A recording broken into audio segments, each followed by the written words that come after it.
Assalamualaikum warahmatullahi wabarakatuh. Perkenalkan, nama saya Ardan Pratama Syahputra. Saya dari kelompok A9 dengan NIM G002453. Di sini saya akan membuat video laporan praktikum anatomi blok 2.3.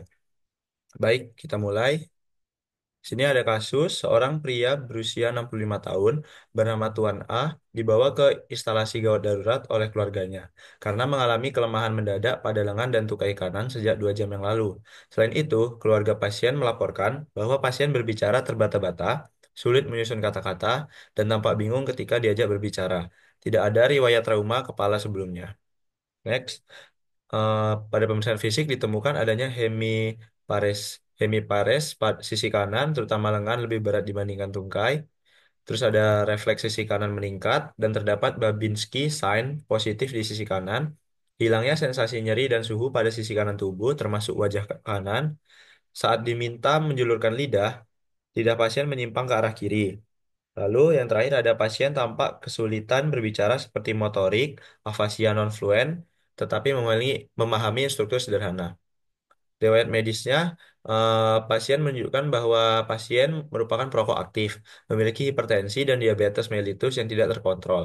Pada pemeriksaan CT scan, kepala menunjukkan infark iskemik pada lobus frontalis dan parietalis kiri, terutama di area korteks motorik dan sensorik primer. Terdapat pula iskemia parsial pada pons kiri. Next, ke soal nomor satu, yaitu circulus arteriosus Willisi. Baik, di sini saya akan menjelaskan circulus arteriosus Willisi. Circulus arteriosus Willisi ini adalah seperti eh, sirkulasi pembuluh darah pada cerebrum kita. Ada enam, ada 5 arteri utama pada circulus arteriosus Willisi. Yang pertama ada arteri cerebri anterior pada dexter et sinister, lalu ada arteri communicantes anterior yang menghubungkan kedua arteri cerebri anterior, lalu yang ketiga ada arteri carotis interna sinister, lalu ada arteri cerebri posterior, dan yang terakhir ada arteri communicantes posterior yang menghubungkan carotis interna.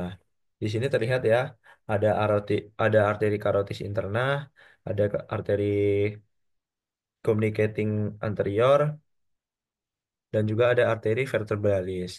Nah, arteri vertebralis juga ikut menyusun dari circulosus Willisi. Next, soal ke nomor 2, perbedaan tractus corticospinalis et spinothalamicus. Yang pertama kita bahas mengenai tractus corticospinalis terlebih dahulu. Tractus pyramidalis atau corticospinalis itu adalah jarum motorik yang membawa perintah gerakan sadar dari korteks otak ke otot rangka. Jenis rambutnya eferen atau motorik yang berfungsi untuk mengontrol gerakan volunteer atau gerakan sadar. Persilangannya terjadi di medula oblongata. Di sini ada pembagian-pembagian dari tractus corticospinalis itu sendiri. Yang pertama ada fasciculus gracilis, ada fasciculus cuneatus, ada tractus spinocerebralis dorsal, ada tractus spinothalamicus lateralis, ada tractus corticospinalis lateralis, ada tractus spinocerebralis ventralis. Lalu ada juga tractus rubrospinalis, tractus spinotectalis, tractus corticospinalis anterior, tractus olivospinalis, tractus tectospinalis, tractus reticulospinalis, tractus vestibulospinalis, dan tractus spinothalamicus anterior. Di sini terlihat tractus spinothalamicus anterior yang berwarna oranye atau nomor 15. Yang nomor 11 itu ada ol- tractus spinoolivaris. Lalu nomor 9 ini ada tractus corticospinalis anterior. Next, kita bahas mengenai tractus spinothalamicus. Tractus spinothalamicus ini sendiri adalah jalur sensorik yang membawa rangsangan nyeri, suhu, dan sentuhan kasar dari tubuh ke thalamikus atau ke talamus. Jenis rambutnya itu berbeda dengan tractus pyramidalis. Kalau tractus pyramidalis itu kan eferen. Kalau tractus spinothalamicus itu dia aferen atau sensorik. Nah, fungsinya adalah untuk menghantarkan sensasi nyeri dan suhu. Terjadi persilangan di medula spinalis. Di sini terlihat komponen-komponen dari Tractus pinothalamicus yang kita sudah mengetahui ini ada substansia nigra yang berwarna hitam ini yang bentuknya seperti Mickey Mouse. Di bagian alisnya itu ada substansia nigranya. Lalu di bagian mulutnya itu ada cerebral aqueductus. Makanya akan turun sampai ke spinal cord.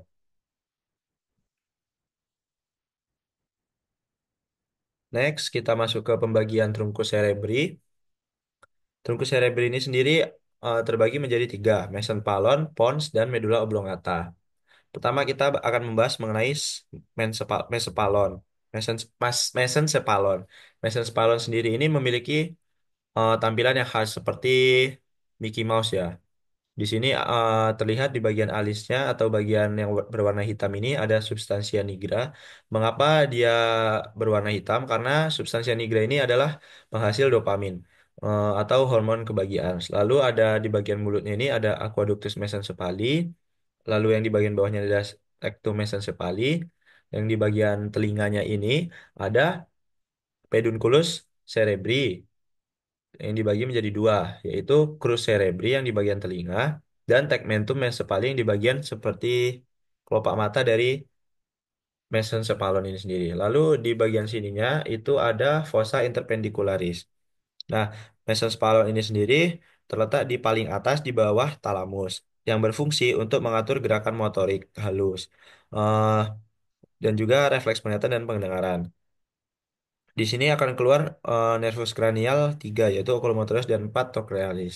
Next kita bahas mengenai pons. Pons sendiri terbagi menjadi dua dua penampang atau dua bagian ya. Ada ventral dan dorsal. Nah, pada bagian ventral itu ada pons itu sendiri bagian sini. Pada bagian ventral itu pada bagian anteriornya terlihat seperti ada ponsnya, terus ada crus cerebri, ada tractus opticus, ada chiasma opticum, dan lain sebagainya. Sedangkan pada bagian dorsalnya terlihat ada sulcus medianus posterior, colliculus facialis, dan striae medularis dan sulcus limitans. Di sini juga merupakan banyak jalur keluar dari nervus cranial. Yang kita lihat di sini ada nervus trochlearis atau nervus 4 akan keluar di bagian sini. Next, kita bahas mengenai medula oblongata. Medula oblongata ini sendiri sama seperti pons dibagi menjadi ventral dan dorsal. Pada bagian ventralnya itu terlihat ada oliva, sulcus ventrolateral, viscera medial anterior, piramis, dan decussatio pyramidum. Sedangkan pada bagian dorsalnya terlihat ada tenea ventriculi quarti, tuberculum cuneatum, tuberculum gracile, sulcus medianus posterior, trigonum nervus hypoglossi, trigonum nervus vagi, dan fasciculus gracilis. Nah, letak dari medula oblongata ini sendiri terletak di paling bawah di antara pons dan mesencephalon yang menyambungkan ke medula spinalis. Fungsinya adalah untuk mengontrol fungsi vital seperti nafas, detak jantung, dan tekanan darah. Nervus kranial yang keluar dari sini ada nervus 9, glossopharyngeus, nervus 10, nervus vagus, accessorius, dan hypoglossus 11 dan 12. Next, kita bahas mengenai asal-usul nukleus, fungsi nervus kranial, dan motorik murni.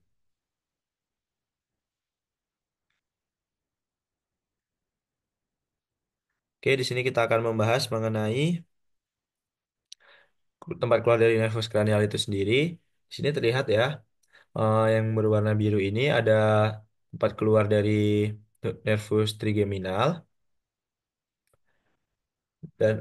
dan yang berwarna merah ini ada tempat keluar dari nervus motorik, nukleus motorik yang tempat keluar dari nervus troklear, okulomotor. Oke, kita langsung bahas menjadi ini. Kita akan membahas mengenai asal-usul nukleus. Nervus oculomotor atau nervus 3 itu keluar di nukleus nervi oculomotori. Kalau nervus troklear, nervus 4 itu keluar di nukleus nervi troklearis. Kalau nervus 6 atau abdusen keluarnya di nukleus nervi abducentis. Sekarang kita bahas mengenai apa yang terjadi pada jika terdapat lesi pada nervus-nervus tersebut. Kalau untuk lesi dari UMN ini sendiri, nervus 3 itu jarang tampak jelas karena suplai bilateral, tapi bisa ada ptosis ringan dengan atau deviasi mata. Kalau pada nervus 4 itu jarang menyebabkan gejala karena suplai bilateral. Kalau pada nervus 6 itu deviasi mata ringan ke medial. Kalau untuk lesi lower motoric nervusnya itu sendiri atau LMN, kalau pada nervus 3 itu akan terjadi ptosis atau kelopak mata jatuh, lalu ada diplopia atau penglihatan ganda, lalu ada strabismus lateral atau mata seperti melirik keluar, lalu ada pupil dilatasi atau midriasis, dan refleks cahaya menghilang. Kalau pada nervus 4 itu akan terdapat gejala-gejala seperti kesulitan melihat ke bawah, terutama saat membaca atau turun tangga. Lalu ada kompensasi dengan memiringkan kepala ke sisi sehat. Itu adalah seperti untuk mengurangi dari gejala tersebut. Lalu eh, ada juga untuk nervus 6-nya itu sendiri diplopia horizontal. Apa sih diplopia horizontal itu? Penglihatan ganda di bagian horizontal dari mata. Lalu ada tidak bisa abduksi mata dan juga ada strabismus medial atau mata melihat menoleh ke dalam.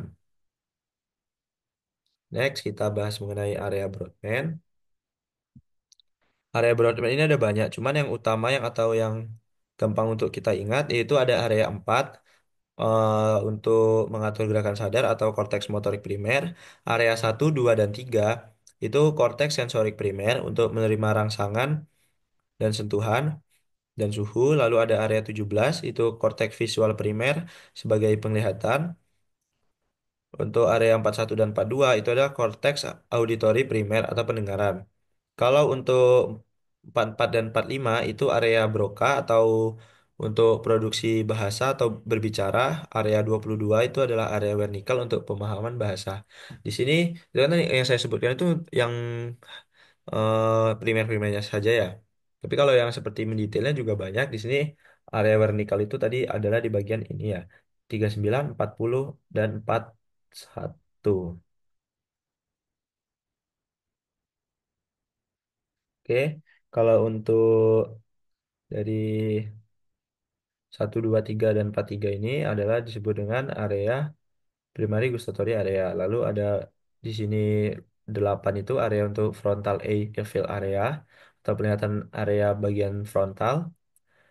Terus ada juga untuk auditory association area itu di 22. Lalu untuk lobus occipital itu didominasi oleh area penglihatan primer. Oke, next kita bahas mengenai mengapa oklusi pada arteri cerebri media lebih sering menyebabkan kelumpuhan pada wajah dan lengan dibandingkan tungkai. Oke, di sini kita akan membahas ya. Nah, kalau pada tungkai itu kan direpresentasikan di bagian medial cortex yang disuplai oleh arteri cerebri anterior. Sedangkan kalau pada bagian lengan dan wajah itu dipresentasikan di bagian lateral cortex yang disuplai oleh arteri cerebri media. Di sini kita membagi lobus dari ini dari otak itu sendiri ada bagian postsentralis dan presentralis. Nah, di sini kita bisa melihat ya, kalau makin ke atas itu dia makin ke bagian organ atas atau organ ke arah mulut. Nah, kalau di sini kan ada analoginya seperti kayak dari kaki terus ke bahu, ke elbow, ke pergelangan tangan, lalu ada ke alis atau muka, alis, mata, muka, bibir, rahang, leher, lidah, dan faring. Nah, kalau area postsentralis itu eh, diawali oleh organ genital, lalu ada kaki bagian tumit, terus ada lutut, paha, leher, kepala, elbow, forearm, fingers atau jari-jari dan jempol. Nah, di sini juga dia mempersaraf untuk bagian gusi dan lidah juga. Next, saya akan menjelaskan mekanisme kompensasi vaskular yang terjadi jika terdapat oklusi pada arteri karotis interna kiri. Nah, aduh. Nah, di sini kan kita akan membahas mengenai alirannya terlebih dahulu. Kalau dari sisi kanan, itu darah dari arteri karotis interna kanan akan dibawa menjadi ke arteri cerebri anterior kanan, lalu akan dibawa lagi ke arteri communicans anterior, lalu akan berakhir di arteri cerebri anterior kiri. Kalau aliran dari posterior, itu darah dari arteri vertebralis akan masuk ke arteri basilaris, selanjutnya akan masuk lagi ke arteri cerebri posterior kiri, lalu arteri komunikan posterior kiri dan masuk yang ke terakhir yaitu ke arteri karotis interna kiri.